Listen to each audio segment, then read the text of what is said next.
దుబాయ్లో మార్నింగే బ్రేక్ఫాస్ట్కి అయితే మీట్ అయ్యాము. అందరం కలిసి పొట్లకి అయితే పెట్టుకున్నాము. అందరూ కూడా బ్రేక్ఫాస్ట్లు ఒకటి మించి ఒకటైతే చేశారు. టేస్ట్లు అయితే అదిరిపోయినాయి. Hi hi. పొట్లకి స్పెషల్స్ ఇడ్లీ దోశ వడ చట్నీ మీరు పెట్టుకోండి. బాగుందా breakfast? Taste. Hi Sharla. Super yummy taste.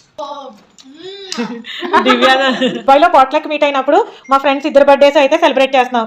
Happy birthday happy birthday Vaibhava. So much thank you hope you like the surprise. Cut చేయండి. It was indeed a good surprise. Happy birthday to you, happy birthday to you, happy birthday dear Santoshi Vaibhava, happy birthday to you. Happy birthday ఇద్దరికి. Thank you happy birthday. Same to you.